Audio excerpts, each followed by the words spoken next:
Losing your job is terrifying. But what happens when the unemployment line leads to something worse? When the job search becomes a psychological minefield? When the voicemails aren't from recruiters, but from something else?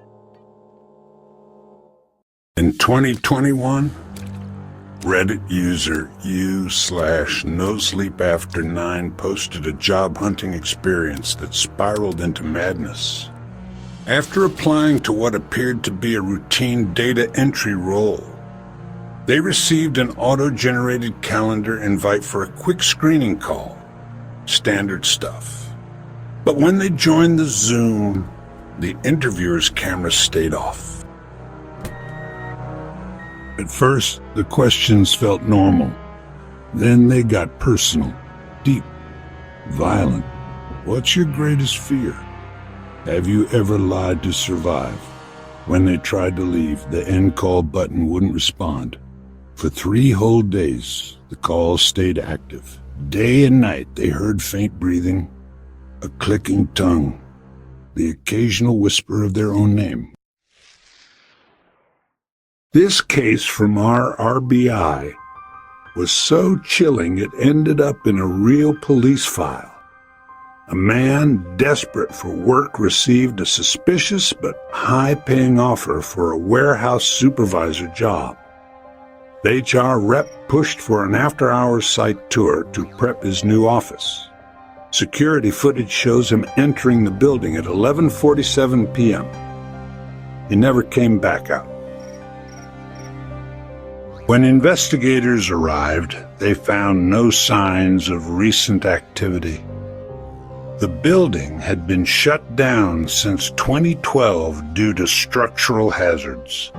But on a dust-covered desk inside, his resume was found. Every word blacked out except for one line. Our references. None. During the height of the pandemic, strange glitches flooded unemployment forums.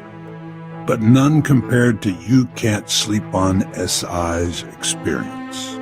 Their benefits portal started acting sentient. It asked strange questions. First, list all relatives who miss you. Then, describe the last time you felt hope. The final message came with coordinates to a remote field in rural Pennsylvania. A Google Maps pin labeled only as DPT of labor.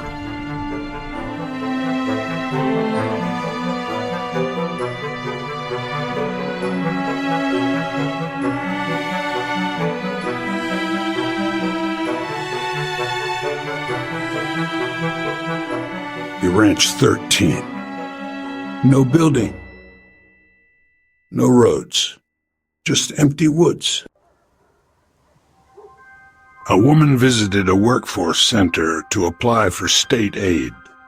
She was paired with a counselor who looked vaguely familiar, but no ID badge. The woman was unsettlingly specific in her advice. Mention the car crash in 2007. That'll show resilience.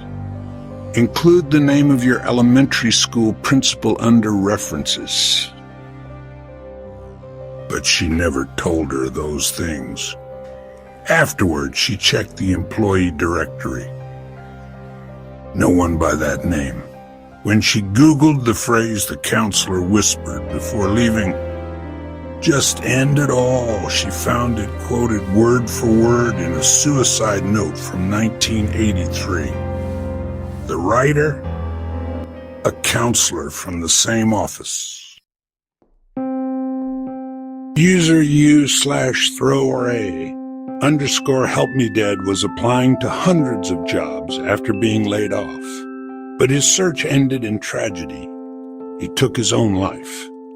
Days later, his grieving sister checked his inbox and found something horrifying. 17 emails had arrived. All were interview invitations. All from companies with websites that returned 404 errors. One calendar invite stood out.